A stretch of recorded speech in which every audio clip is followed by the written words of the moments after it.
Alors, nous sommes à Gavranie, au cœur des Pyrénées, pour organiser la deuxième épreuve de Coupe du Monde de ski alpinisme. Et nous accueillons avec beaucoup de satisfaction 10 nations venues de 3 continents différents, Asie, Amérique et Europe. Il y a 2 semaines, un événement a eu lieu à Pelvoux, donc le sprint, qui est nouvellement mis en place cette année et qui se généralise sur les épreuves. Donc aujourd'hui, le 22 janvier, nous avons la seconde étape de sprint de la Coupe du Monde. Donc on part tôt, là, à ce moment il fait un peu froid, c'est presque 9 h du matin et on a avancé le départ pour que les coureurs puissent se reposer l'après-midi.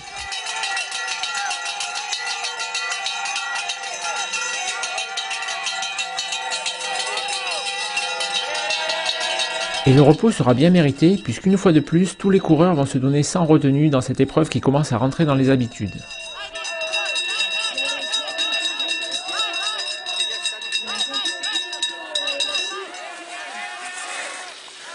Au fil des manches, on retrouve les coureurs les plus toniques et 2 Français atteignent la finale.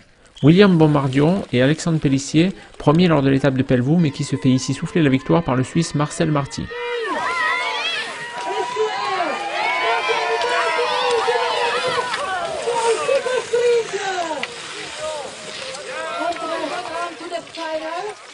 Chez les filles, Laetitia Roux ne gagne pas non plus, mais reste devant ses concurrentes directes pour l'étape du lendemain.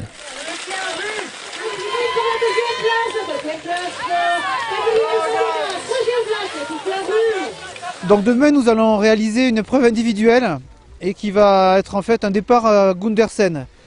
C'est-à-dire que les coureurs avec leurs résultats d'aujourd'hui vont gagner des bonus de temps et vont partir en avance par rapport au peloton. Donc le premier part, ensuite on a un décalage de quelques secondes entre tous les compétiteurs. Et donc il y a 30 premiers compétiteurs qui partent pendant 2 minutes. Et après c'est la masse qui va partir.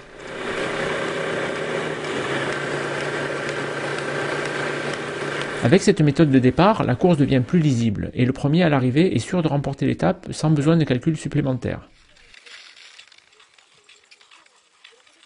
Alex Pélissier ne profite pas longtemps de son avance et terrassé par un mauvais virus, il abandonne dans la première montée. Le Suisse Antta Batten, parti en 3e position, prend rapidement la tête de la course. Allez William, 40 secondes, 40 secondes, allez William, 40 secondes. Derrière, les favoris suivent de près, et certaines remontées sont spectaculaires. Valentin Favre, parti 26e, 2 minutes après les premiers, recolle au groupe de tête. Allez Yannick, allez Yannick. Kylian Jornet, vainqueur à Pelvoux, a lui aussi refait son retard, mais une chute dans l'avant-dernière descente, alors qu'il est en tête, le fait sombrer dans le classement. Allez Willy. L'Italien Matteo Edalin et William Bombardier se disputent les premières places jusque dans la dernière montée. Dans cette dernière partie qui reprend le parcours du sprint de la veille, l'Italien parvient à distancer le Français.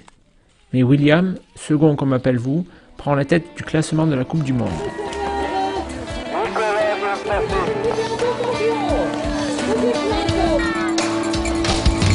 Dans la course féminine, Laetitia Roux résiste aux attaques de l'Espagnole Mireia Miró, bien décidée à empocher une 2e victoire après Pelvoux. La Française ne se laisse pas distancer jusqu'au portage où Mireia montre un petit signe de faiblesse. Laetitia en profite pour récupérer en baissant aussi son rythme, avant de doubler et filer vers la victoire.